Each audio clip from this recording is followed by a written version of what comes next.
les gardiens de l'île de Morpheus. Depuis les temps immémoriaux, au cœur des océans oubliés, se dresse l'île de Morpheus. Enveloppée dans un linceul de brume grise qui danse comme des fantômes, elle cache ses secrets aux yeux des mortels.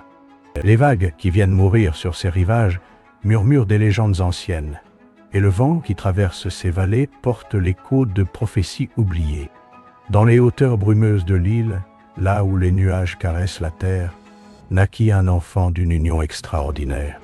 Sa mère, Aélia, nymphe des vents errants, avait dansé une nuit d'été avec Poséidon, le maître des mers spoins.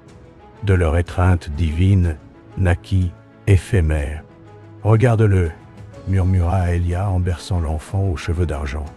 Ses yeux portent la couleur changeante des tempêtes, et dans ses veines coule la puissance des océans déchaînés. Au même instant, à des lieues de là, sur la côte glaciale où les icebergs viennent s'échouer comme des cathédrales de cristal, les flots abandonnèrent un nouveau-né sur le sable noir. Ses pleurs perçants résonnèrent dans le silence polaire jusqu'à ce qu'une créature majestueuse émergeât des profondeurs. Liata, une baleine ancestrale aux écailles sombres comme la nuit éternelle. Petit être de chair et de sang, gronda-t-elle de sa voix profonde, comme les abysses. Je sens en toi la marque du destin.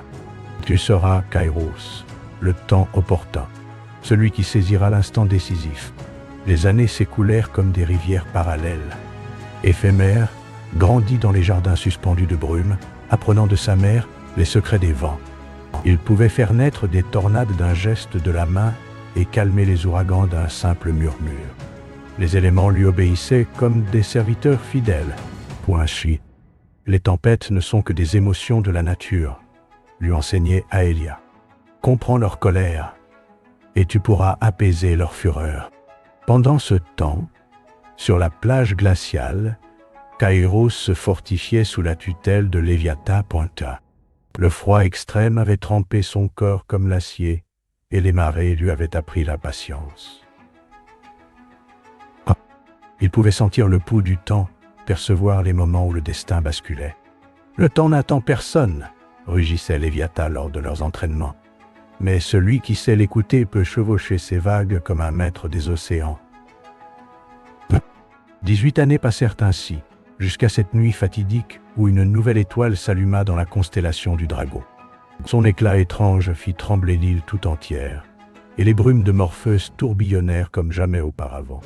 Air, méditant au sommet de la montagne de cristal, sentit une force irrésistible l'attirer vers le nord pointoin. Ses pieds quittèrent le sol, et les vents l'emportèrent à travers l'île, guidés par une mélodie mystérieuse que lui seul pouvait entendre. Au même moment, Kairos, debout sur son promontoire de glace, vit les étoiles danser dans le ciel. Un frisson parcourut sa colonne vertébrale, non pas de froid, mais de prémonition. Il savait que ce moment changerait sa vie à jamais. Ils se rencontrèrent sur la plage frontière, là où la brume rencontrait la glace, où le mystère côtoyait la rudesse. Éphémère atterrit avec la grâce d'un oiseau de mer, ses cheveux d'argent flottant dans l'air chargé de magie. Kairos avançait d'un pas ferme, ses yeux bleus comme des glaciers reflétant la nouvelle étoile.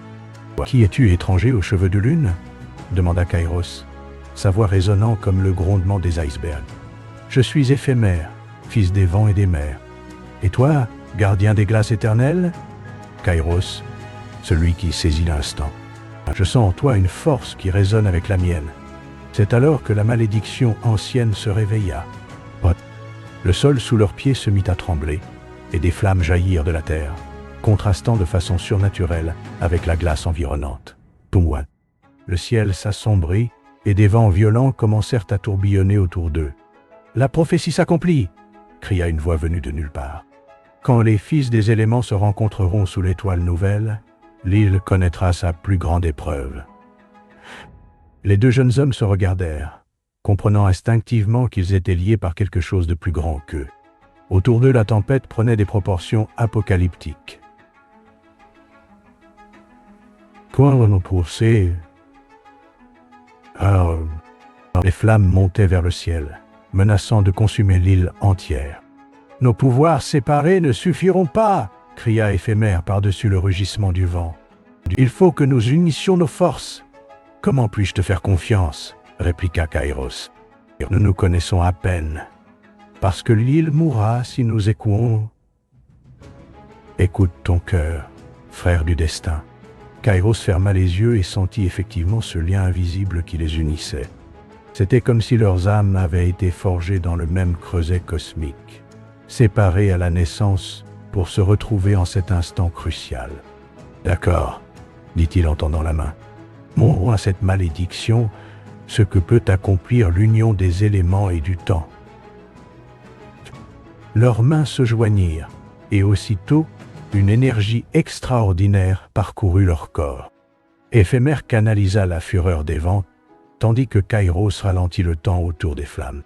Ensemble, ils créèrent un vortex de pouvoir pur qui commença à absorber la malédiction. « Par les vents de l'éternité, » invoqua Éphémère.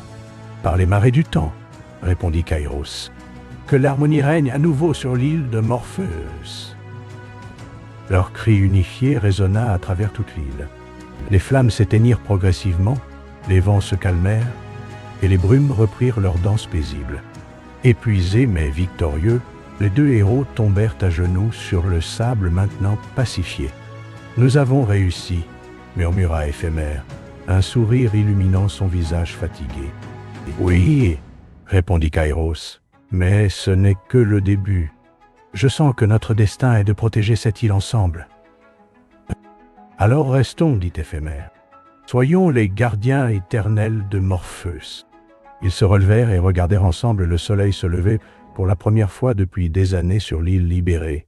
Les brumes, maintenant dorées par la lumière matinale, semblaient danser de joie autour d'eux. Depuis ce jour, les deux héros ne quittèrent jamais l'île. Éphémère établit sa demeure dans les hauteurs brumeuses, et Kairos dans les grottes de glace. Ensemble, ils veillaient sur l'équilibre des éléments, apaisaient les tempêtes naissantes et protégeaient leur île bien-aimée. Les marins qui avaient la chance d'apercevoir l'île de Morpheus dans l'éclaircissement des brumes racontaient avoir vu deux silhouettes se dressant sur les falaises, l'une aux cheveux d'argent maîtrisant les vents, l'autre aux yeux de glace, commandant au temps. Leurs légendes se répandirent de port en port, de génération en génération. Et encore aujourd'hui, quand les tempêtes menacent les navires perdus dans les brumes, certains marins jurent avoir entendu leur voix portée par le vent. N'ayez crainte, voyageurs, les gardiens de Morpheus veillent sur vous, car dans ce monde ancien, où les mystères plongent leurs racines dans l'obscurité, l'amitié véritable et le sacrifice désintéressé restent les plus puissantes des magies.